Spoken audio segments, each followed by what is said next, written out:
Jadi seperti yang saya sampaikan tadi, bahwasanya memang perkara Palestina ini sudah puluhan tahun yang lalu dijajah. Tapi semenjak 6 bulan terakhir ini adalah penjajahan yang paling keji ya, yang dilakukan oleh para Zionis Israel. Kalau kita lihat, kita dengar berita-berita ya, kita mendapatkan bahwasanya kurang lebih dari 35.000 ya, insya Allah yang syahid, meninggal dunia begitu, dan juga 70.000 orang yang terluka ya. Tapi apakah warga Palestina menyerah dengan penjajahan atas mereka ya, dari pembunuhan? Mereka akan tetap istiqomah, akan tetap berada di tanah kehormatan mereka, yaitu bumi Palestina. Dan di Palestina semuanya dihancurkan, diluluntahkan tanpa terkecuali. Assalamualaikum warahmatullahi wabarakatuh. Sobat Tegar, jumpa lagi di Tegar episode spesial Ramadan. Semoga kita semua diberikan ampunan dan rahmat dari Allah Subhanahu wa Ta'ala di bulan suci Ramadan ini. Selama kemerdekaan belum diberikan oleh orang-orang Palestina, maka selama itu juga bangsa Indonesia akan menentang penjajahan yang dilakukan oleh bangsa Israel. Insinyur Soekarno. Sobat Tegar, Basnas Bazis Provinsi DKI Jakarta di bulan suci Ramadan tahun ini mengangkat sebuah tema yang begitu besar, Ramadan memerdekakan. Mengapa Basnas Bazis Provinsi DKI Jakarta mengangkat tema tersebut? Karena salah satunya Basnas Bazis Provinsi DKI Jakarta ingin menjadikan Ramadan di tahun ini sebagai sebuah momentum untuk mengembalikan kemerdekaan saudara-saudara kita yang ada di Palestina. Salah satu langkah konkret nyata bukti Basnas Bazis Provinsi DKI Jakarta mendukung kemerdekaan bangsa Palestina adalah Basnas Bazis DKI Jakarta bekerja sama dengan MUI, Majelis Ulama Indonesia, dalam sebuah program Safari Ramadan Membasuh Luka Palestina. Seperti apa programnya dan apa aja keseruan ada di dalamnya? Ayo, ikuti saya.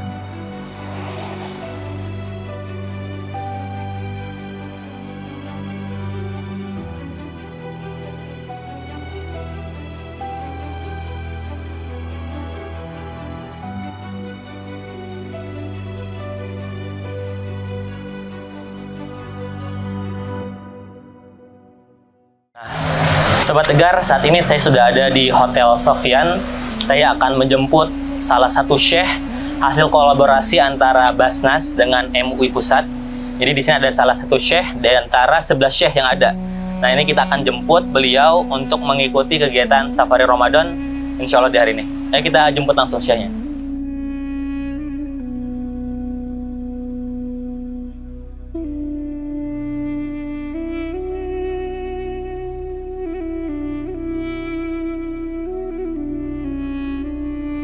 Oke, Sobat Tegar, saat ini kita udah ada di perjalanan.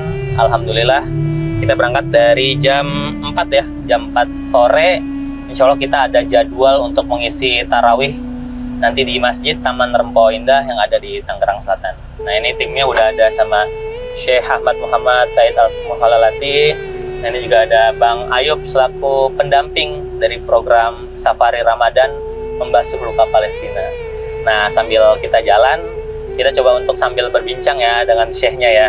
Nah, nanti minta tolong ya Bang Ayub ya untuk terjemahkan nih, karena saya nggak mau sombong Bang Ayub, nih Ramadan saya nggak mau sombong bisa bahasa Arab ya kan. Oke, Syekh izin. Assalamualaikum warahmatullahi wabarakatuh. Waalaikumsalam warahmatullahi wabarakatuh. Gimana Syekh? Sehat kabarnya? Alhamdulillah, alhamdulillah tamam. Alhamdulillah. Alhamdulillah sehat, itu saya ngerti tuh kalau yang itu tuh. Syekh, mau tanya tentang pengalaman Syekh nih. Ini kali pertamanya di Indonesia atau udah beberapa kali sebelumnya? Syekh ini كيف يعني خبرته؟ أول مرة في إندونيسيا أو كم مرة؟ نعم، هذه أول مرة أزور الجمهورية الإندونيسية الإسلامية، وأنا تشرفت بزيارة إندونيسيا. حقيقة شعب طيب وكرم والحمد لله، والشعب الإندونيسي دائما كان يقف مع الشعب الفلسطيني. نعم. Jadi Syekh Ahmad Said Muhammad Al-Muhalalati, beliau menyampaikan ini kali pertama datang ke Indonesia dan beliau sangat bahagia, senang bisa berkunjung ke Indonesia. Kenapa?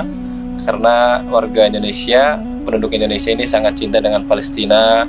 Mereka selalu membersamai Palestina dalam keadaan apapun.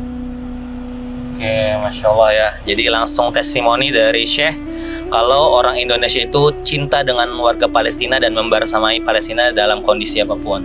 Mungkin Sobat Tegar nih belum kenal nih Syekh. Tadi kita kelewat sedikit Syekh ya.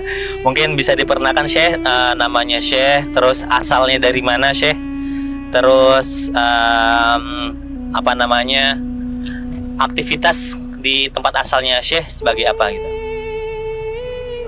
Syekh ini Ridho ya, ini mungkin atif fi nafsakum yang wa anil ahl wa ma taf'alu amal. نعم. أنا أعمل في الأردن كإمام في بعض المساجد ومدرس للقرآن الكريم في جمعيات التحفيظ وفي دور القرآن والحمد لله رب العالمين، وأجيز في القرآن، ثم أعمل كداعية للإسلام، ولي بعض النشاطات الفنية في الفن التشكيلي والرسم والأمور هذه. Jadi beliau menyampaikan yang pertama, sekarang beraktivitas sementara domisili di Yordan sebagai pengajar Al-Quran dan juga imam di masjid-masjid di Yordan. Seperti itu sementara ini. Oke, siap. Nah Bang, mungkin mau tanya Bang terkait kondisi Palestina saat ini Bang. Kan kita melihat nih 6 bulan terakhir nih kondisinya sangat berkecamuk ya Bang ya. Bisa nggak diceritain dari Syekhnya? Mungkin ya nih Syekh ini tukhbir lana yani an qadiyati Palestina halan haliyan ini fi hadhihi al-ayyam. طبعا قضية فلسطين القضية من 70 عام بدأت أو أكثر من 70 عام عندما احتلت فلسطين بسبب وجود اليهود ومساندة بريطانيا لليهود والغرب. احتلوا فلسطين وهجروا أهلها منها، فخرج من فلسطين مليون فلسطيني هاجروا إلى الأردن وإلى سوريا وإلى لبنان وإلى بعض الدول، ولكن أكثر الفلسطينيين هاجروا إلى الأردن واستوطنوا في مخيمات بسيطة، وكانت حياة بائسة جدا. تركوا منازلهم وتركوا بياراتهم مزارعهم يعني، وتركوا أرضهم وشركاتهم، وكانوا في حالة من الثراء والغنى يعني. فلقد كانت يافا التي هي بلدي كانت حاضرة الاقتصاد، كانت بلد اقتصادية، وكل الناس كانت تأتي إلى يافا وتعمل هناك. وكان تآمر عالمي على الشعب الفلسطيني، واحتلت فلسطين بقدر الله سبحانه وتعالى. واستمر الشعب الفلسطيني منذ ذلك الوقت وقبل أن تحتل يعني، وهو يجاهد ويناضل ويكافح اليهود لاسترداد أرضه، ولكن المؤامرة كانت أكبر من الشعب الفلسطيني، فاحتلت بلاد أخرى بعد 20 عاما يعني سنة 48 احتلت جزء من فلسطين القدس وجزء من فلسطين الداخل، ثم بعد 20 عام احتلت كامل فلسطين. Ya, jadi beliau menjelaskan keadaan Palestina sebenarnya bukan hanya penjajahan yang kita lihat sekarang ini, tapi ini sudah terjadi puluhan tahun yang lalu ya, semenjak para orang-orang Zionis Israel ini datang ke Palestina ya. Akhirnya dari mereka ada yang mengungsi, ada yang ke Libanon, ada yang ke Suriah, ada yang ke Yordan dan lain negara-negara Islam lainnya, tapi lebih banyak mereka mengungsi ke negara Yordan. Tapi walaupun mereka sekarang sebagian besar masih banyak di Palestina, mereka tetap bertahan ya untuk membela negaranya ya, walaupun dengan keadaan yang serba kekurangan ya. Bahkan ada dulu di kota saya namanya kota Yafa. Nah, jadi dulu kota Yafa ini adalah pusat perdagangan di Palestina. Dulu banyak para pedagang, pelancong yang datang ke sana ya untuk membeli ya apa yang menjadi barang yang istimewa di Palestina begitu. dan menjadi pusat-pusat perekonomian di daerah Palestina di sana. Baik, Syekh, bisa nggak Syekh diceritakan udah ada berapa banyak nih Syekh korban syahid yang berjatuhan di sana Syekh dan yang terluka-luka Syekh? Mungkin Syekh yani akhbirna an yani khabar Palestin halan yani min الشهداء والجرح يعني كم عددهم يعني. نعم كما قلت لك استمرت قضية الجهاد والكفاح ومقاومة اليهود منذ 70 عاما إلى اليوم، وفي آخرها ما قامت به المقاومة الإسلامية في غزة بالانتفاض في وجه اليهود في 7 أكتوبر والهجوم على اليهود وضربهم في عقر يعني سكنهم وقواعدهم، وأسرت يهود جنود وأسرت مدنيين، وصارت هناك حرب في غزة منذ 6 أشهر. منذ 6 أشهر والحرب مستمرة في غزة، وقد ذهب ضحايا كثيرين، مات وقتل من الشهداء 35,000 تقريبا، وجرح أكثر من 70,000 من الشهداء من الجرحى عفوا، وهدمت البيوت وهدمت الجامعات ودمرت المدارس ودمر كل شيء في غزة، لأنهم وجدوا أن المقاومة ستكون لها اليد العليا إذا لم يفعلوا ذلك، ولكنهم ومنذ 6 أشهر اليهود لا يستطيعون إيقاف المقاومة الإسلامية في غزة، والمقاومة مستمرة وستستمر إن شاء الله، ويثبت الشعب هناك صابر ولا يخرج من أرضه، يريدونه أن يخرج من الأرض، أن يخرج من غزة حتى يستولوا على كل شيء، ولكن الشعب الفلسطيني ثابت رغم الجراح ورغم القتل والتدمير، ولكنه بحمد الله تعالى ثابت والمقاومة في أحسن حال إن شاء الله. Jadi seperti yang saya sampaikan tadi bahwasanya memang perkara Palestina ini sudah puluhan tahun yang lalu dijajah. Tapi semenjak 6 bulan terakhir ini adalah penjajahan yang paling keji ya yang dilakukan oleh para Zionis Israel. Kalau kita lihat, kita dengar berita-berita ya, kita mendapatkan bahwasanya kurang lebih dari 35.000 ya insya Allah yang syahid meninggal dunia begitu, dan juga 70.000 orang yang terluka ya. Tapi apakah warga Palestina menyerah dengan penjajahan atas mereka ya, dari pembunuhan? Mereka akan tetap istiqomah, akan tetap berada di tanah kehormatan mereka, yaitu bumi Palestina. Dan di Palestina semuanya dihancurkan, diluluhlantahkan tanpa terkecuali. Masjid-masjid dihancurkan, sekolah-sekolah dihancurkan, rumah sakit bahkan dihancurkan. Tapi mereka akan terus sabit, akan tetap berada di Palestina untuk membela dan mempertahankan bumi mereka yang merdeka. Insyaallah. وأضيف أن المجاهدين في غزة يجاهدون اليهود من تحت الأرض، لأنهم حفروا أنفاق بمسافة 500 كيلو متر، 500 كيلو متر من الأنفاق تحت الأرض يقاتلون اليهود، وهم والحمد لله بعد 6 أشهر يحافظون على قوتهم بفضل الله تعالى، والله إن شاء الله ناصرهم. Dan beliau ingin menambahkan bahwasanya para mujahid sekarang yang masih berjuang di bumi Palestina itu mereka masih berjuang sekarang di bawah tanah ya. Para mujahidin ini yang kalau kita ketahui ya, panjang dari terowongan-terowongan yang ada di Palestina itu yang ditempati oleh para mujahidin sekitar 500 km panjangnya. Disinilah mereka mempertahankan bumi Palestina ya, dan membela Palestina, dan insya Allah pertolongan Allah akan selalu menyertai mereka, dan pertolongan Allah sudah dekat. Oke, keren. Syukran Syekh. Jazakallah khair. Itu aja bisanya. Ya, Sobat Tegar, tadi perbincangan saya dengan Syekh Ahmad Muhammad Said Al-Mukhallalati. Nah, kita udah berbincang. Sekarang kita tinggal menunggu perjalanan menuju Masjid Taman Rempawa Indah untuk mengisi jadwal kultum tarawih. Oke, Sobat Tegar, saksikan terus kelanjutan kisah kita. Bye-bye, Syekh.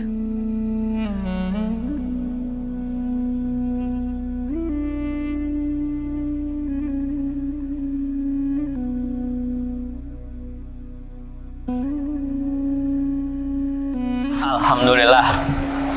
Sobat Tegar, kita udah sampai di Masjid Aman Rempoh Indah. Tadi alhamdulillah perjalanannya 2 jam ya. Yuk kita ikuti syairnya.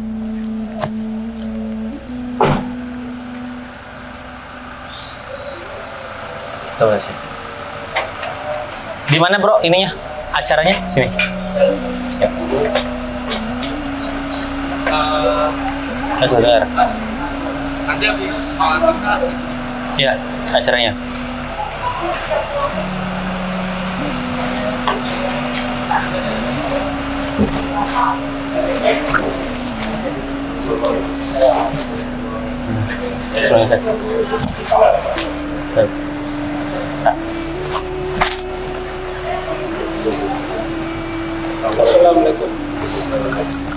Assalamualaikum. Assalamualaikum. Oke.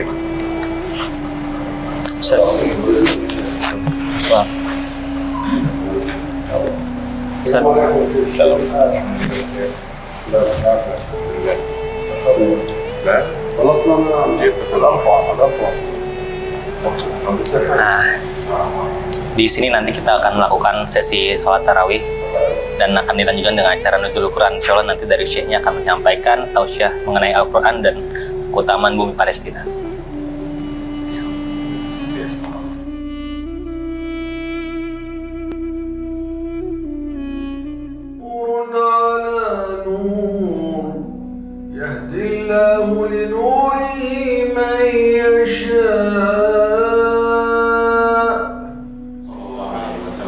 ثم هو نزل في أعظم شهر في رمضان، فكان رمضان أعظم شهر في ليلة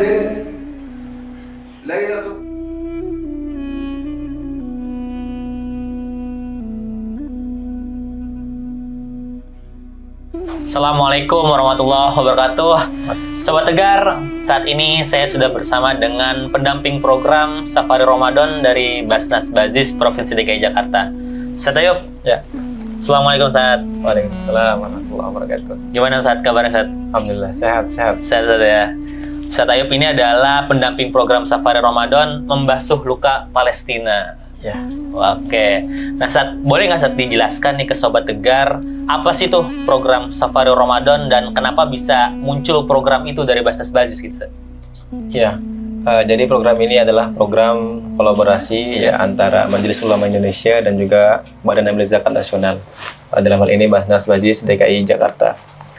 Pertama, program ini sebenarnya sudah berjalan sebelumnya, yaitu tujuannya untuk membantu saudara kita di Palestina.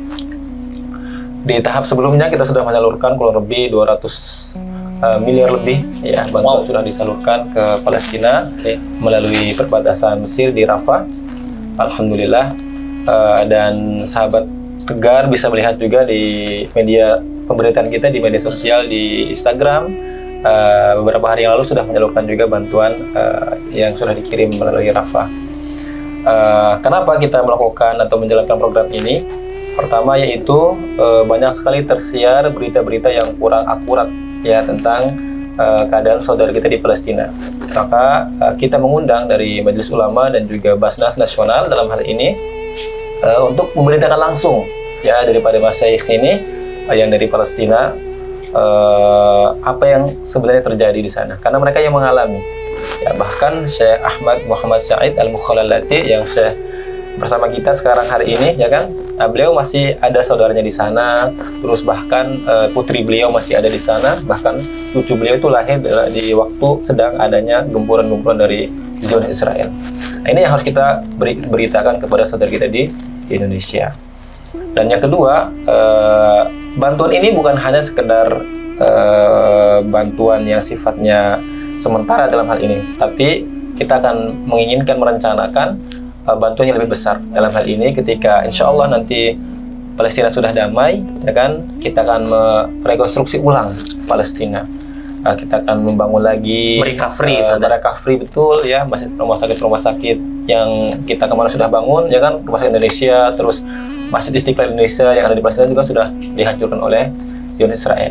Nah, kalau melihat dari pengalaman di lapangan, Ustaz, gimana kira-kira animo masyarakat melihat program ini, Ustaz? Alhamdulillah, sejauh ini yang kita sudah keliling di beberapa masjid, sudah sekitar kita berapa masjid ya? Kalau kita hitung-hitung 30-an ya, 30 masjid kita keliling di DKI Jakarta. Alhamdulillah masyarakat sangat antusias. Bahkan ketika mendengar langsung bahwa Syekh Ahmad Muhammad Said ini dari Palestina, terus memang beliau asli dari Palestina, ya, asli dari Palestina. Ya, cuma memang beliau ayahnya itu hijrah, mengungsi ke daerah negara Yordan begitu. Tapi istri beliau, keluarganya semua dari Palestina, termasuk tadi ya anak beliau juga di sana. Bentuk ini Ustaz, apa namanya, antusiasme apa sampai dia ngeluarin misalnya dompetnya harus dimasukin semuanya gitu. Masya Allah, ini kadang membuat kita terharu ya ketika mereka mendapatkan kabar langsung ya orang yang memang dari Palestina tentang keadaan di sana. Tidak ada hal yang membuat mereka begitu ingin berkontribusi secara lebih nyata ya, kecuali mereka ketika mendengarkan kabar langsung dari Palestina ya. Bahkan kita lihat langsung di lapangan ada yang sampai memberikan bantuan-bantuan seperti bantuan ada dari mata uang asing, wah, memberikan cek berupa cek. Bahkan kita alhamdulillah sudah ada satu masjid ya kan. Alhamdulillah kita sudah menggalang donasi sebesar kurang lebih 37 juta. Masya Allah. Untuk satu masjid tuh. Satu masjid itu. Masya Allah. Nah, Ustaz tadi kan diceritakan bahwa animo masyarakat itu begitu besar ya, bahkan sampai ada yang mendonasikan berupa mata uang asing, sampai cek. Nah, itu mekanisme penyalurannya seperti apa sih, Ustaz?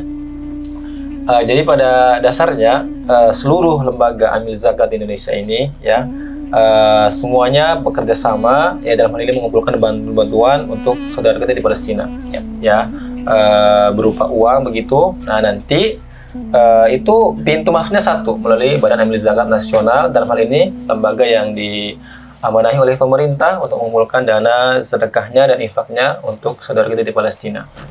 Jadi semuanya akan dikumpulkan menjadi satu ya dan akan dikirim ke Palestina begitu. Itu nanti bagaimana tuh Ustaz? Masuk ke Palestina itu melalui apa Ustaz? Nah iya, ini juga kadang menjadi pertanyaan yang simpang siur ya di tengah masyarakat. Kan bukannya di Palestina itu nggak bisa masuk bantuan, ya kan? Iya, diisolasi kan. Diisolasi, terus bahkan ada kemarin yang mengatakan itu yang apa namanya pesawat kapal tentara ya kan? Oh iya, yang angkatan laut ya? Angkatan laut datang ke Rafah, tapi hanya pencitraan dan sebagainya. Nah, ini yang kita perlu kasih tahu ke sahabat Tegar semuanya. Ini bukan hal yang mudah. Ya, kita bisa mengirimkan bantuan itu bukan hal yang mudah. Ya, maka perlu ada mekanisme-mekanisme dan juga cara-cara yang strategis. Dalam hal ini pemerintah Indonesia melalui pemerintah Mesir bekerja sama ya untuk menyalurkan bantuan. Nah, jadi bantuan itu ada dua fase. Pertama, fase bantuan itu akan melewati dulu ya daerah yang namanya Al-Aris. Apa tuh Ustaz? Jadi daerah di situ sebelum bantuan masuk ke Rafah dicek dulu dokumennya. Apakah ini benar dari lembaga resmi, lembaga negara dan sebagainya. Apakah ada persenjataan atau gitu? Iya. Apakah sudah resmi dokumennya dan sebagainya. Kalau satu daerah ini Al-Aris namanya sudah lulus dokumennya ya, baru bisa masuk ke tahap yang kedua yaitu di Rafah. Nah, itu pun belum selesai. Ketika masuk bantuan ke Rafah, tentara Zionis Israel tidak tinggal diam. Mereka memeriksa apa saja yang boleh atau yang tidak boleh masuk bantuan ke saudara kita di Palestina. Itu kesulitan yang kita hari ini rasakan. Tapi kita akan terus berusaha bagaimanapun caranya. Ya usaha-usaha ini akan kita laksanakan terus, lakukan upaya-upaya semaksimal mungkin. Oleh karena itu kita minta dari sahabat Tegar ya semuanya doa, jangan lupa ya agar kita bisa melaksanakan program ini dan memberikan bantuan secara maksimal untuk saudara kita di Palestina. Insya Allah. Jadi Sobat Tegar tadi mekanisme penyalurannya seperti itu ya. Iya. Jadi berita-berita yang simpang siur di luar bisa mungkin dijelaskan tadi sama Ustadz Ayub. Mungkin terakhir Ustadz mengenai harapan Ustadz nih kepada mungkin Sobat Tegar yang menonton tentang kondisi Palestina. Apa harapannya Ustadz kepada Sobat Tegar ini Ustadz? Kami berharap ya bahwasanya teman-teman semua dari sahabat Tegar kita bersatu ya untuk mendukung, mendoakan, mensupport apapun yang kita bisa untuk saudara kita di Palestina, baik itu dari harta kita, dari doa kita ya dalam hal ini ya memberikan ataupun menyebarkan informasi-informasi yang benar tentang saudara kita di Palestina Dan juga yang terakhir mungkin memboikot ya segala apapun bentuk macam produk ya yang mendukung ya gerakan Zionis Israel ini dalam menjajah saudara kita di Palestina. Jadi setidaknya apapun yang bisa kita lakukan ya, betul. Bahkan hanya Sekecil sekadar doa. Walaupun hanya sekedar doa lakukan, karena ini akan menjadi bukti nyata. Ya nanti kita di hadapan Allah akan ditanya apa yang kamu sudah lakukan untuk saudaramu di Palestina. Dan di mana posisi kita ketika itu terjadi gitu. Betul sekali. Oke, siap. Terima kasih banyak ya, Ustaz. Sama-sama. Ustaz Ayub atas waktunya. Ini menjadi pelajaran untuk kita semua dan Sobat Tegar tentang apa yang terjadi di Palestina. Syukran Ustaz. Ya, apa? Nanti kita izin untuk ikut kegiatan Safari Ramadan. Siap, ya. Allah. Ditunggu. Ya, Sobat Tegar, nantikan terus lanjutan kisah dari program Safari Ramadan ini eksklusif hanya di kanal YouTube Basnas Bajis TV.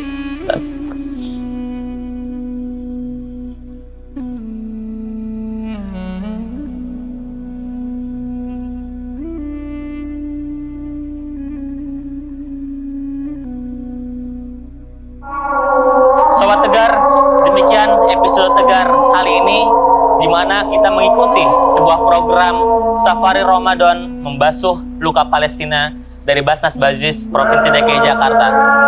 Dalam episode kali ini tergambar jelas bagaimana kondisi Palestina yang sedang terluka, di mana ratusan ribu dari masyarakatnya menjadi dampak dari kejahatan, penjajahan, dan genosida yang dilakukan oleh Zionis Israel.